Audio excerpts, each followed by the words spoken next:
This video is my attempt at explaining the MODX Parser. What does the parser do? It replaces the MODX tags in the template or the content with their actual values. MODX tags are these things enclosed by double square brackets. Tags can be cacheable or uncacheable. The exclamation point or non-caching flag indicates whether the tag will be cached or not. As this is an important distinction and some MODX users are still confused about it, let's first quickly talk about the cache. When does the cache get cleared? Basically, every action you take in the MODX manager clears the cache. You edit a resource, the cache gets cleared. You add a new snippet, the cache gets cleared.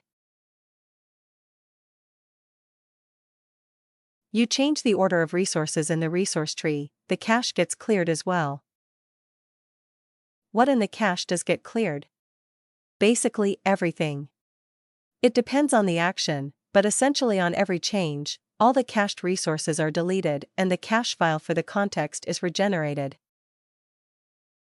Why does everything get cleared on every change? It's not clear what parts of your site are affected by a change in the manager. When you change a resource, this might alter the menu on every single one of your pages. Or it changes the output on another page that uses getResources to create a list. Let's start with a simple example. We have a snippet getTime that outputs the current timestamp. In a resource, we call this snippet once cached and once uncached. Now when we view the page after the cache was cleared, both tags output the same value. On subsequent requests, however, the cached value stays the same, but the uncached value gets updated. Let's explain what happens in the background. When a resource is requested, MODX creates an object of the class ModResource. If the cache is empty, the data for this object is loaded from the database. In order to parse the resource, the function prepare is executed. This function first calls the function process. Here only the cacheable tags are parsed, using the class ModParser and the process element tags function. The result is stored in the property _content. Then the function parseContent runs. Here the value of _content is used and process element tags is called once again to parse all the remaining tags. Finally, process element tags is executed once again, but this time all tags that can't be processed are completely removed. The final result is stored in the property _output and then sent back to the client. After MODX processed the request, the contents of the ModResource object and the value of the property _content are saved to a cache file. On subsequent requests to the same resource, the ModResource object is created using the data from the cache file instead of querying the database. Because the property _content was restored from the cache, the function process doesn't have to run again when the resource is parsed. Only parseContent gets executed again to parse the remaining tags. Let's take a look at the cached resource file in the cache folder core, cache, resource. The path depends on the context the resource is in and the resource ID. This resource is in the web context and has the ID 5. We can see the _content property, where the cached snippet tag was replaced with the timestamp value, but the uncached tag remains unparsed. So to make your MODX site run as fast as possible once a page is cached, you want to use cacheable tags wherever it is possible. For example, most PDO menu or Wayfinder calls can be cached, because every action in the manager clears the cache. Uncacheable tags have to be used when the result should be distinct for different requests. All user-related outputs, for example, have to be uncached. If you return the username, change the output based on user permissions, or use the session to store information, the response differs for every user. Also, everything that processes request parameters needs to be uncached. Examples are format for form submissions, PDO page for pagination, or search snippets like simple search. Time-related outputs also fall into this category. If you have a page that shows upcoming events and the site content isn't frequently updated, you want to generate this list uncached. For the next example, we copy the existing resource content into a chunk with the name SumChunk.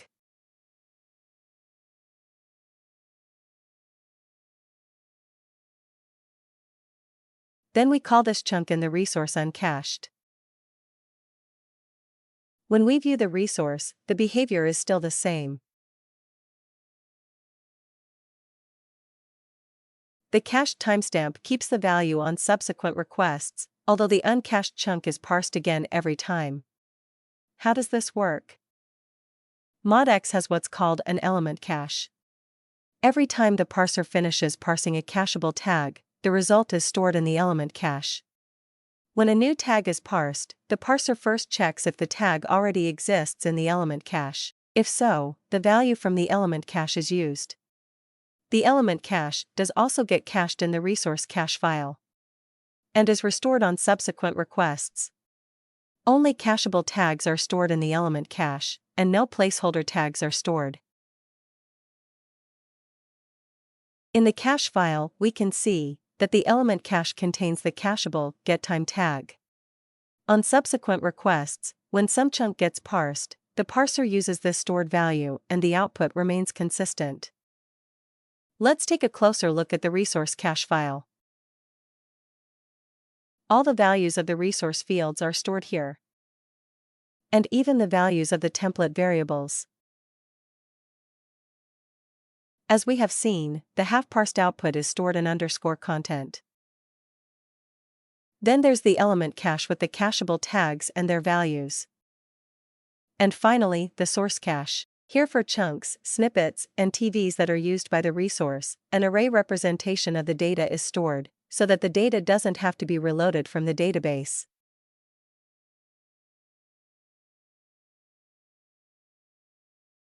Next, let's dive deeper into the parser code.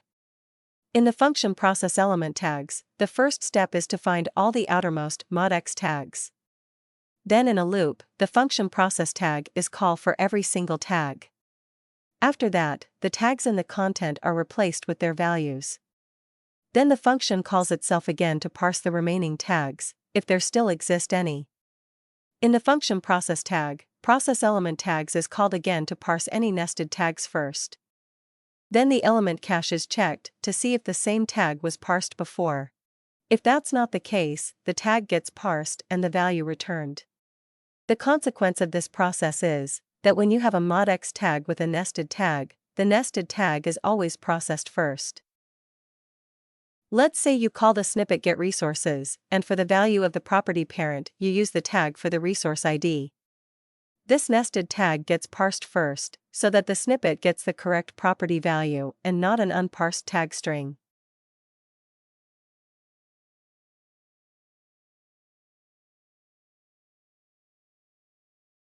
getResources sets a placeholder for the total amount of results.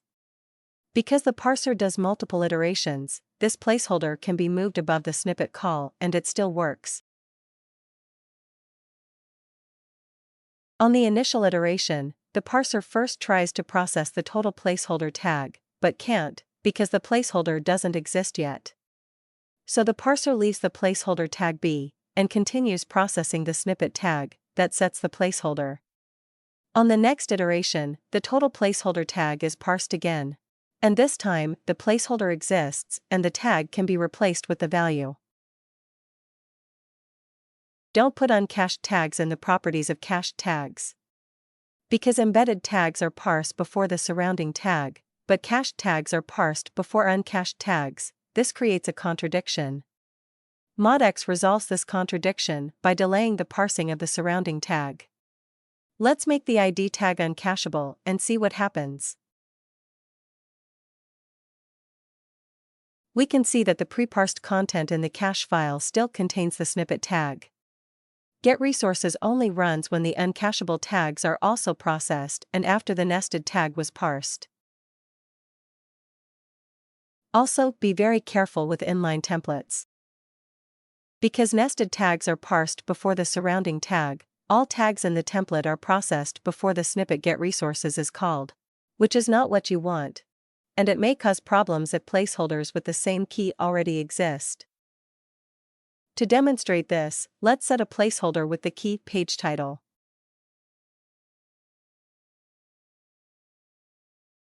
Now the result doesn't show the page title from the child resource anymore, but the one we set ourselves. The placeholder tag was already replaced before the snippet ran. Let's examine in more detail what happens at this part in the code when a tag is processed. There are different types of MODX tags. The type is defined by the token after the opening square brackets. For each type, there exists a corresponding class.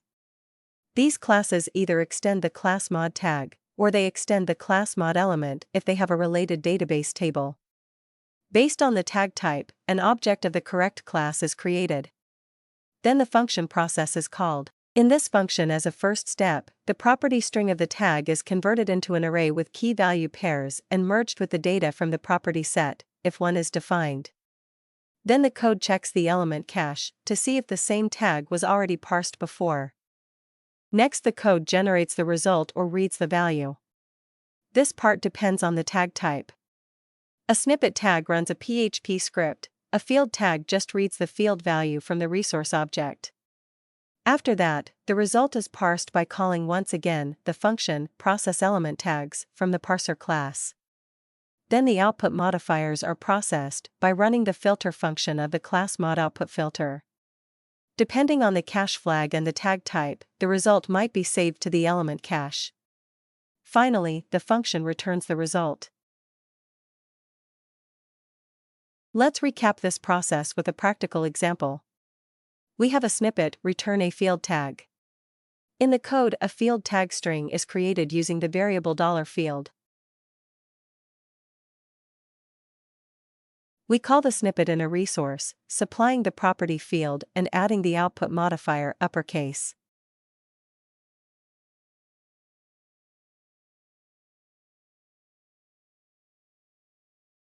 As this is a snippet tag, an object of the class ModSnippet is created in the parser.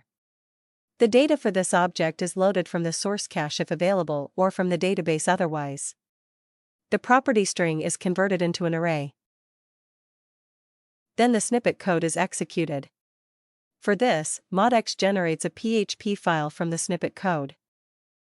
This file is located in the cache under includes, elements, MODX, revolution, ModSnippet, 8.include.cache.php. 8 is the ID of the snippet. All tag properties become variables in the snippet code. Because the value of the field property is page title, the code returns this string. Next, the function processElementTags is executed to parse the string. Process tag is called again, an object of the class modField tag is created and the process function runs. The function looks up the field value in the resource and returns the string test parser. Back in ModSnippet, the output modifier uppercase is executed to change the value to uppercase characters. The result is then stored in the elementCache and finally returned.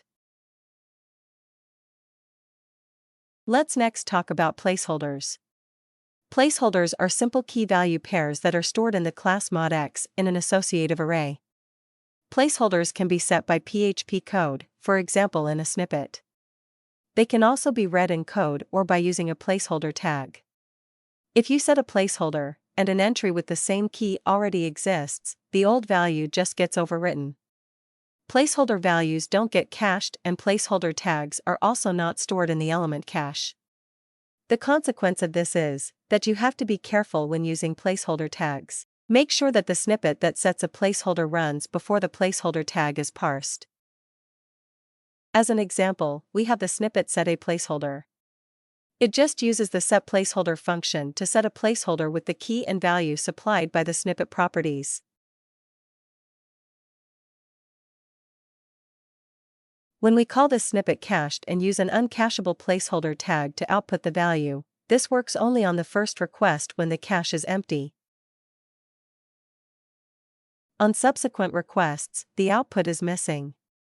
The problem is that the cacheable snippet runs only once on the first request. On subsequent requests, the snippet doesn't run, the placeholder isn't set, and can't be restored from the cache either. So make sure that when a placeholder is set cached, that you also use a cacheable placeholder tag. When you call a chunk with properties, these properties become placeholders in the chunk.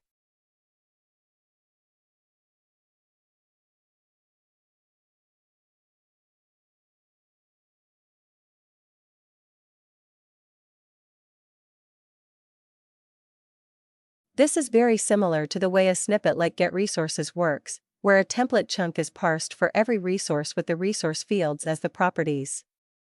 And you can use placeholders in the template chunk to output the field values. MODX removes these placeholders again after the chunk is parsed, and restores any placeholders that were overwritten. We can verify this by using the setAPlaceholder snippet again to set an ID placeholder.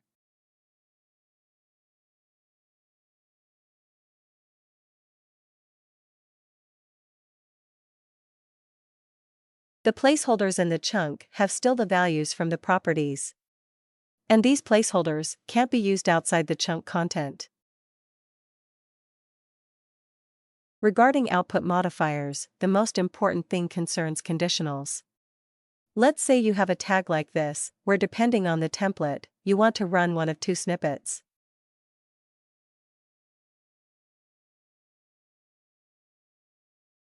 But because nested tags are processed first, both snippets are called before the conditional filter is applied.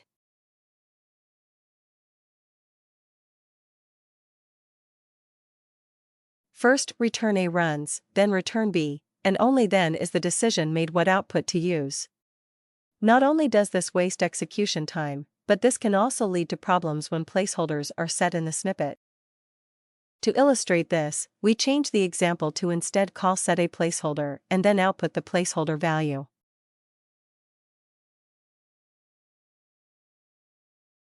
When we view the page, the placeholder always has the value that was set in the else clause. Because both snippets ran, the placeholder was set in the first one and then overwritten in the second one. The conditional has no effect. One way to resolve this issue with conditionals is to reverse the execution order by moving the conditional to the inside.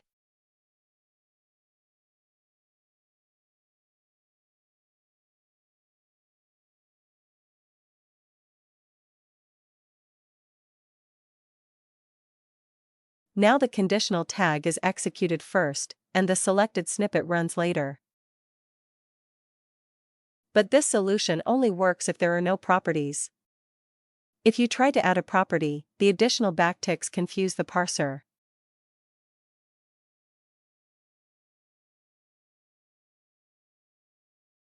We have seen earlier in the video that you can use a placeholder tag before the value is set, because the parser does multiple iterations. This doesn't work anymore when the placeholder tag is uncacheable and output modifiers are used.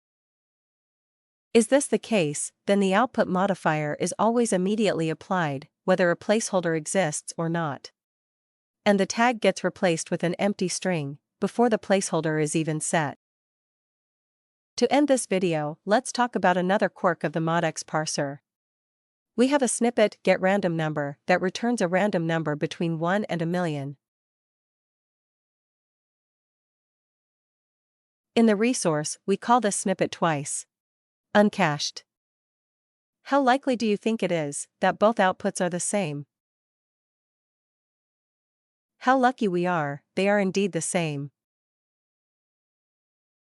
On every request. The cause of this problem is in the function process element tags.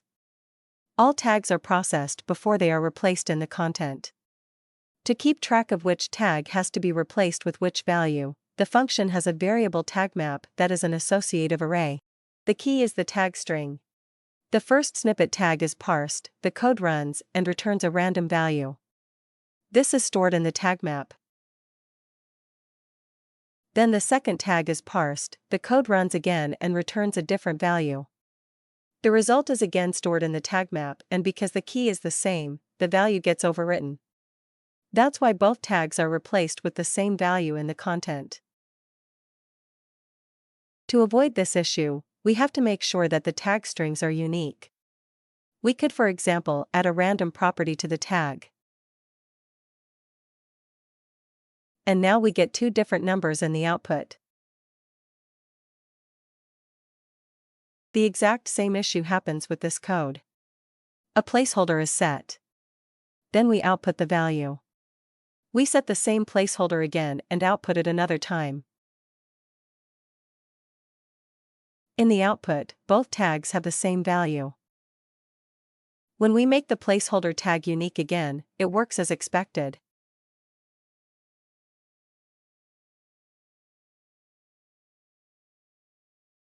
Let's test the knowledge you hopefully acquired in this video with a final question. We have this code. We set a placeholder to a value. Then if the page title is not empty, we test if the placeholder value is greater than 0 and either return positive or negative. The code works and the output is correct. What happens when we copy the placeholder tag with the conditional above the rest? What is the output and why?